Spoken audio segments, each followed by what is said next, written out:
Years ago, I had a friend from work who seemed very determined to get in shape.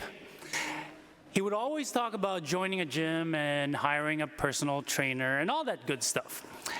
And I was so proud of him, for finally having that drive and determination to do something that had been long overdue. Eventually, he got a membership at a local gym, in a swanky one, mind you.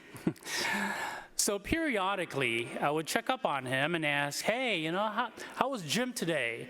Or did you work out today? What's your trainer like? Do you like your trainer? Is he good? Et cetera, et cetera. What I found odd was, for weeks on end, every response I got from him to those questions was just a repeat of excuses or empty promises. Consistently, he'd say things like, oh, I didn't have time today.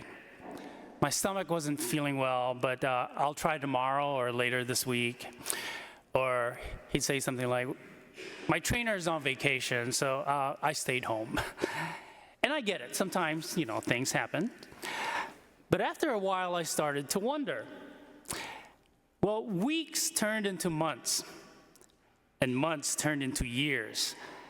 Eventually, I discovered that for 3 solid years, I kid you not, for 3 solid years, my friend, a paying gym member, never bothered to step foot in that health club since he signed up.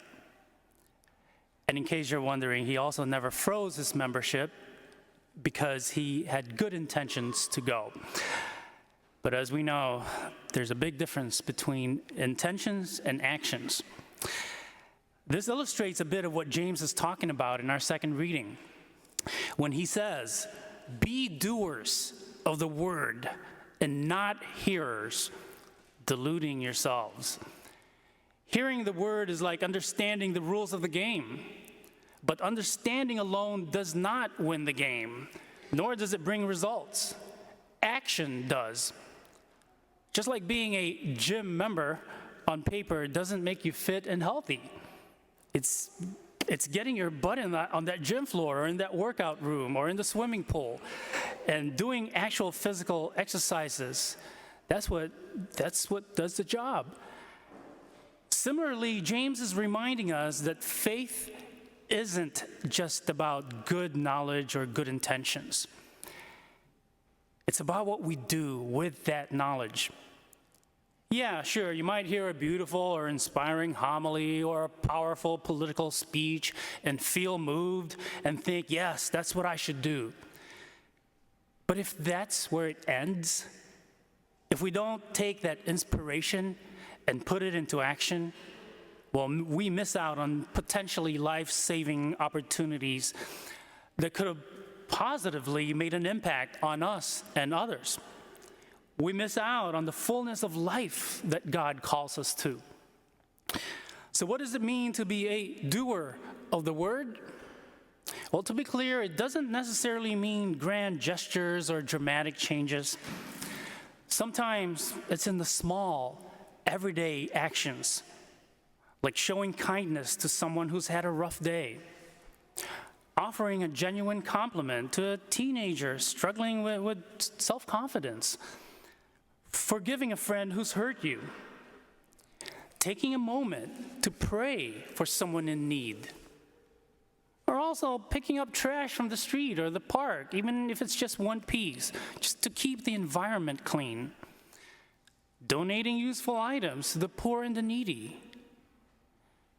and also just giving a simple but genuine smile to someone. These actions, though small, are like ripples in a pond. They spread out, touching lives in ways that we may never fully see or understand. Being a doer also means being consistent. It's easy to feel motivated in the moment, but true change comes from perseverance. It's about making those small, faithful choices again and again and again and again, even when no one is watching, even when it's hard. Because you see, that's how we grow in our faith, and that's how our lives become a testimony to others. But why is it that we seem to struggle to be doers of the word? Well, I think it's because we've become doers of our own words. Too often, we somehow seem to find a way to believe whatever we want to believe, or hear whatever we want to hear, or ignore whatever we want to ignore, and downright distort whatever doesn't work for us. In other words, we've become crafters of a framework to live by that is completely of our own construction. But also our struggle to be doers of the word stems from our inclination toward complacency, where it is easier to acknowledge God's teachings intellectually without allowing them to transform our daily life. My friends, we mustn't feel satisfied with just superficial understanding without allowing God's word to deeply penetrate and reshape our actions and attitudes.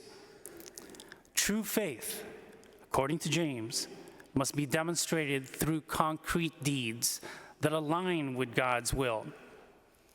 When we don't act, we miss out on moments that could lead to growth, success, or positive change.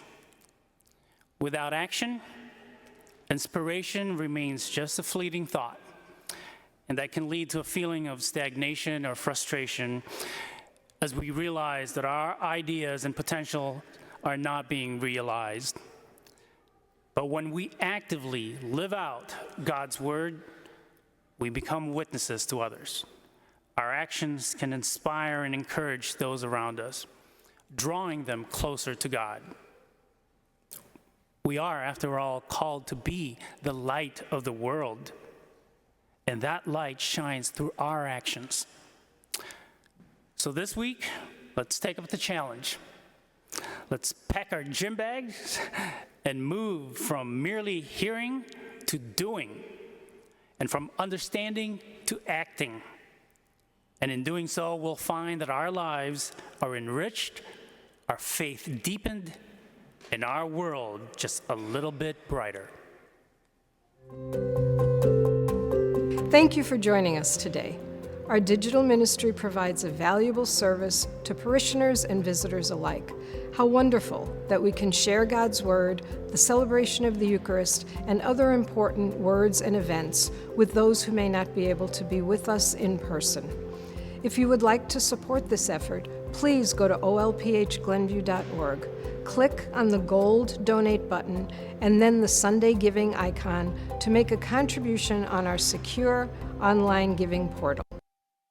We sincerely appreciate your past and ongoing support. Thank you for helping us continue this ministry. God bless.